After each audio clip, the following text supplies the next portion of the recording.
పరిశుద్ధ జనులు, దేవుడికి ఇష్టడైన ప్రజలు వారు.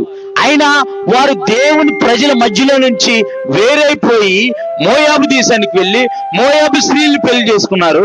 వారు తన భర్త ఏమో చనిపోయాడు, తన ఇద్దరు కుమారులు నిలిచి ఉన్నారు.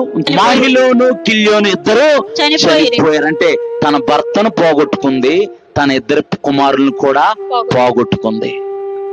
దేవుని సన్నిధికి దూరం అయిపోయింది, దేవుని కుటుంబానికి దూరం అయిపోయింది. మన జీవితంలో సమస్యలు వస్తున్నాయని, మన జీవితంలో ఇరుకులు వస్తున్నాయని, మన జీవితంలో అనేక ఇబ్బందులు వస్తున్నాయని మనం దేవుని సన్నిధానానికి దూరం అయిపోకూడదు. ఎప్పుడైతే నువ్వు దేవుని సన్నిధానానికి దూరం అయిపోతావో దేవుడితో సంబంధాన్ని నువ్వు కోల్పోతావు, పాపంతో స్నేహం చేయటం మొదలు పెడతావు. పరిశుద్ధ గ్రంథమైన బైబిల్ చెబుతుంది, దురాశ గర్భం ధరించి పాపమును కనగా పాపము పరిపక్వమై మరణాన్ని కంటుంది. నువ్వు దేవుడికి దూరం అయిపోతున్నావంటే, ప్రార్థనకి దూరం అయిపోతున్నావంటే, దేవుడిచ్చిన నీ కుటుంబంలో ఒక సభ్యుడిగా ఉండవలసిన నీవు, ఆశీర్వాదాన్ని పొందుకోవాల్సిన నీవు నీ కుటుంబం నుంచి వేరైపోతున్నావంటే ఆశీర్వాదాలు నీకు వేరైపోతున్నట్టు, దేవుడి యొక్క దీవెనలు వేరైపోతున్నట్టు, దేవుడు కాపుదల నీకు దూరంగా ఉన్నట్టు.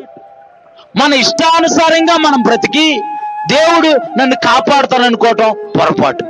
ఇక్కడ దేవుడి కుటుంబం నుంచి నయోమి వేరైపోయింది. పరిశుద్ధ జనాంగం మధ్యలో నివసించిన నయోమి దేవుడు కాలు కడుక్కునే పల్లెం లాంటి ప్రాంతానికి వెళ్ళింది. అక్కడ తన భర్తను పోగొట్టుకుంది, ఇద్దరు కుమారుల్ని పోగొట్టుకుంది. ఇంతకంటే జీవితంలో విషాదం ఏదన్నా ఉంటుందా? ఇంతకంటే భయంకరమైన సమస్య ఏదన్నా ఉంటుందా?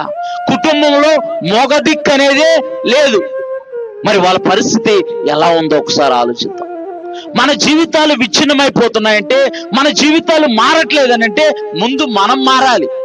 ముందు మనము జీవం గల దేవుని ఎద్దకు రావాలి, ఆయన సన్నిధిని ఎతకాలి, ఆయన సన్నిధిలో గోజాడాలి, ప్రార్థనా పరులుగా మనం జీవించాలి.